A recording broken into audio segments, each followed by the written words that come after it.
Controversial, charismatic, and uncompromising, Julius Malema is a name that ignites fierce debate across South Africa. But how did a young boy from Limpopo rise to become one of the most influential and fearless figures in modern politics? Stay tuned to uncover the highs, lows, and the untold stories of Malema's tumultuous journey. Greetings and welcome to Inkari. It's time. I'm Kondos, your host. Julius Malema began his political career at a young age, joining the African National Congress.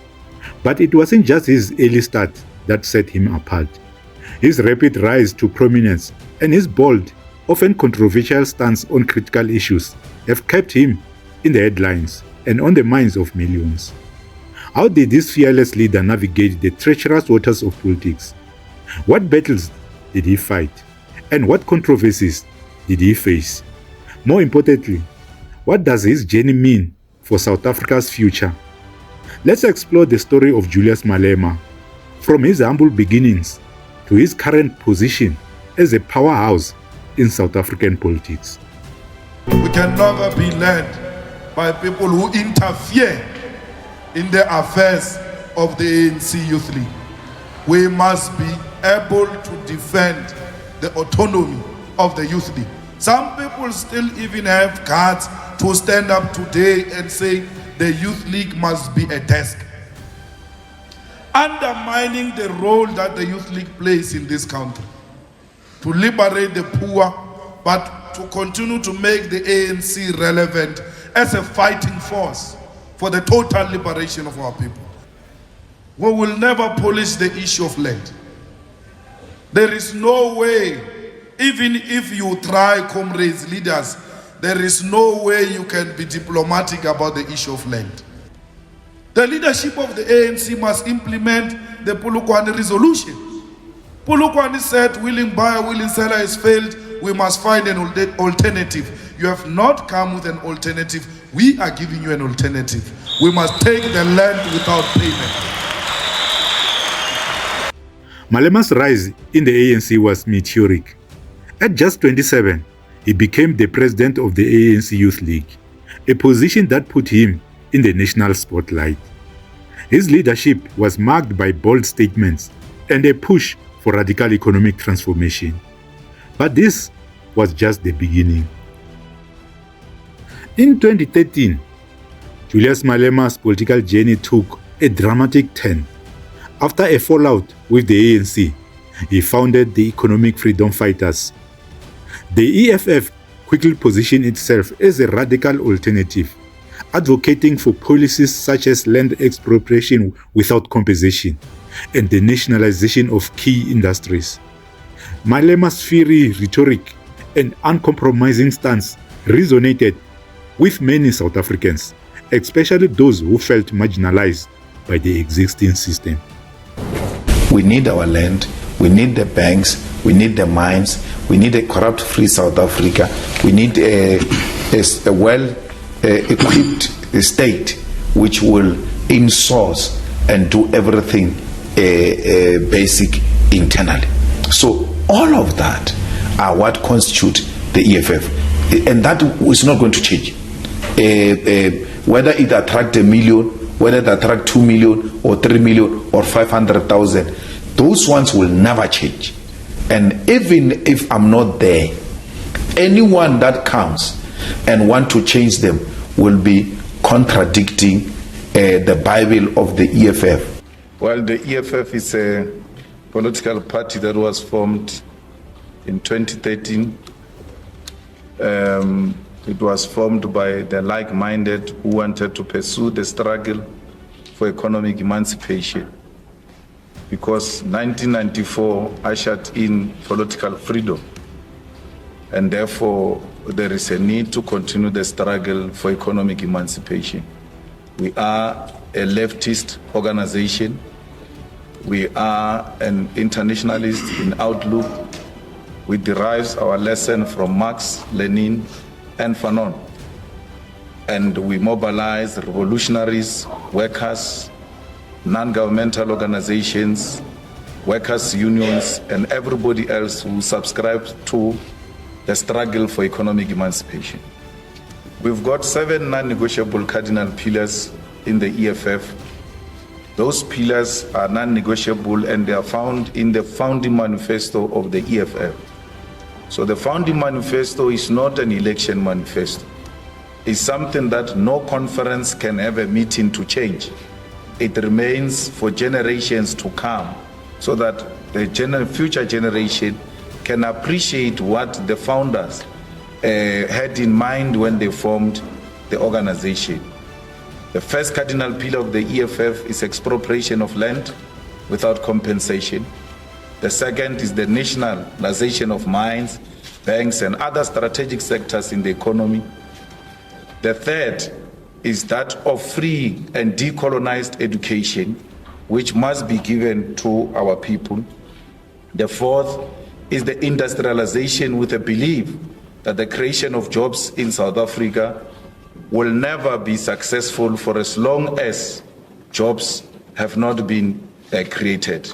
We also have a cardinal pillar that deals with growing and building an independent economy for the African continent, because we hold a strong view, my Lord, that there will never be a successful economy in any part of the African continent if the whole continent, the economy, is not in good shape. We also have a cardinal pillar on free and accountable, corrupt-free state, where the state apparatus will not be used to intimidate those who hold a different political view, and the state institutions should be used to strengthen our democracy. We have what we call, as the last one, building state capacity, because we believe, my Lord, we must do away with the tender systems, because the tender systems have led to the corruption that we are exposed to. Majority of the things that the state can do on its own get to be outsourced. It's still not making sense as to why should we advertise a tender of buying toilet papers when we buy toilet papers every day in our houses without issuing any tender, because we know where toilet papers are being sold. It's simple things like that that leads to corruption. And therefore the building of a state capacity will go a long way in eradicating corruption. Tenders must be on sophisticated, very difficult things to do, not on simple things like patching potholes, which can be done internally. Those are 7 non-negotiable cardinal pillars of the EFF. The first, which is the main, is the expropriation of land without compensation, because land represents the economic struggle that we are pursuing. Land is fundamental in a sense that when the colonialists and the settlers arrived here, they took our land by force. We remain a conquered nation for as long as we have not reclaimed the land and returned it into the hands of the rightful owners. So the land represents the wealth and the land that was taken. So when we say we want to expropriate land without compensation, amongst other things, we demand our cattle, because they took cattle, they took livestock, they took arable, fertile land. We don't want a rotten land. We want prime land in the hands of the people. And that you can restore it in the hands of the people by giving it to the state. The state become the custodian of the land. Yes. As I understand you then, the economic aspect has not been dealt with. Is that your evidence? It has not been dealt with. It remains in the hands of the minority few. Majority of our people are still spectators in the economy of their own country. And there is a systematic exclusion of our people, irrespective of the expertise they have and qualifications. They remain marginalized. Absolutely. Those who came before us coined a term, aluta continua. When they said aluta continua, they appreciated that the struggle continues. and therefore 1994 was not the end of apartheid. It was the beginning of a process to end apartheid and destroy everything else that it stands for. So when you say we have a political power, they wanted to use the political power to usher in both social and economic power. That perhaps one of the things we need to do as the leaders of the party is to practice what you preach. Why am I asking this? If you're asking a councillor or a member of the provincial legislature to buy a bakkie, but you are going to drive in a slick or be driven in a slick 4x4, then they don't see equality there. And they say, but that's why we left the ANC or some other political party. If you're going to live a lavish lifestyle, while some of us are battling to actually build this party, which we believe is a vehicle that will take South Africans forward, then we are not at the same level. Well, the leadership of the EFF, when it says buy baggies, you must know they too have baggies. I have a baggie. I work the ground of the EFF. Why do we buy baggies? We say to our people, you must buy vehicles which will go into different difficult areas like rural areas, so that when we come for accountability, you don't say to us, I couldn't go to that area because the roads are not in good condition, therefore I can't service that area.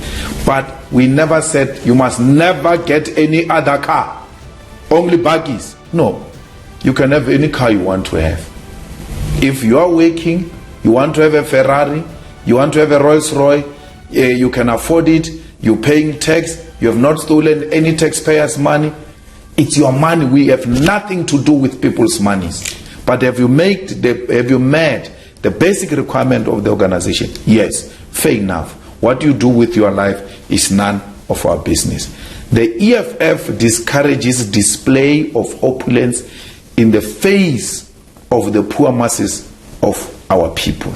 We are not like them. We are saying we are a protest movement. They are not a protest movement. We are living amongst the masses. There is no elite here. These people you see here are ordinary faces. It's not a group of individuals who are used to power and therefore it was taken from them, they want it back. No. On question of corruption cases against Comrade Julius, in this instance he's charged alone, and we're asking the state, where are those that whom Comrade Malema has corrupted? Because in the case of corruption, there must be the person who corrupt and those that gets corrupted. However, Malema's career has not been without controversy. He has faced numerous charges of fraud, money laundering, and racketeering. While some cases were dismissed due to delays by the National Prosecuting Authority, recent implications in the VBS Mutual Bank scandal have further tarnished his reputation. Are these accusations genuine, or are they part of a larger plot to silence a revolutionary voice? They came back now with on point and said, well, there's nothing we can find Malema guilty of or we can charge him with. We'll see when the case finishes if there is something. But in your mind, in the mind of everyone, I'm the corrupt person from Limpopo who collapsed the government of Limpopo. I'm not charged. They can't charge me with anything.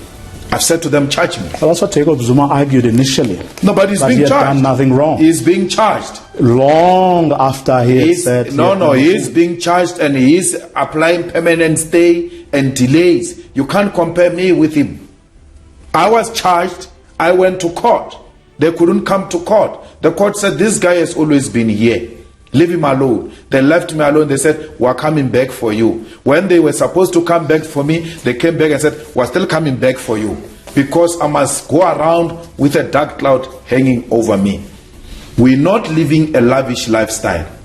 We are clean. Being a socialist does not mean you must be dirty and go around smelling. So there is a difference between being lavish and being clean. We look after ourselves. Malema and his supporters often claim these allegations are part of a smear campaign by those opposed to his radical policies. including what he calls white monopoly capital. This term highlights the perceived dominance of white-owned businesses in South Africa's economy and remains central to Malema's political narrative.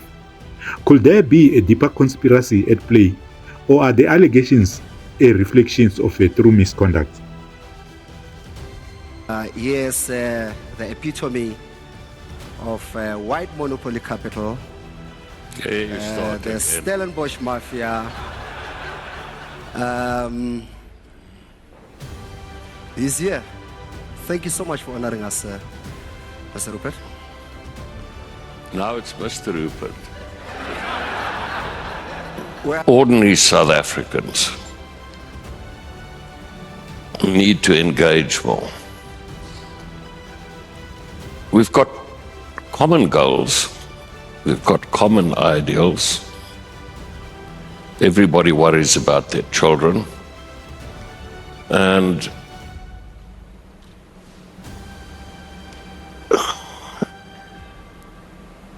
if you can't ask me, as you and your fellow Shangans and a vendor or two turned me into white monopoly capital, a term that I was unfamiliar with until Bill Pottinger arrived. And the people that wear that tie of yours, that color, all around town, started attacking me out of the blue. I wasn't involved in politics, but really, I mean, we can't talk openly. And I really think we've got an issue in this country. So I said to you, you fire away, because you had a lot of allegations and things that you wanted to say. Let's do it. So go for it. All right. As supporters of Julius Malema and the marginalized communities he champions, what do we do in this situation? Do we stand by his fight against socio-economic inequalities, or question the integrity of his leadership amidst these controversies? The answers might not be straightforward, but they are crucial for understanding the future of South African politics. Whether these controversies will mark the end of Julius Malema's political journey remains to be seen. His ability to mobilize support and articulate the frustration of many South Africans suggests he still has a significant role to play in the country's politics. From Malema's career, we learn the importance of resilience and the power of addressing socio-economic inequalities.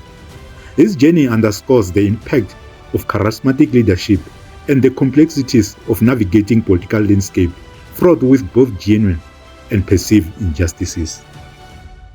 To better understand Julius Malema's fight for equality, let's briefly examine the significant socio-economic inequalities that South Africa faces. Income inequality. South Africa has one of the highest levels of income inequality in the world. The top 20% of the population holds over 68% of the income. On wealth distribution, the richest 10% of the population owns more than 85% of household wealth, while over half of the population has more liabilities than assets. On unemployment, high unemployment rates, particularly among the youth, exacerbate inequality. Youth unemployment exceeds 50%. On regional disparities, there are significant income disparities between regions. Julius Malema's career indeed offers valuable lessons in resilience and the significance of tackling socio-economic inequalities. His charismatic leadership has had a profound impact, highlighting both the challenges and opportunities within South Africa's political landscape. Navigating such a complex environment requires a deep understanding of the issues at hand and the ability to inspire and mobilize people. Thank you for joining us on this insightful journey through Julius Malema's political career. Remember to like, share, and subscribe to Inkari. It's time for more in-depth stories and analysis. Until next time, stay informed and engaged. Take care.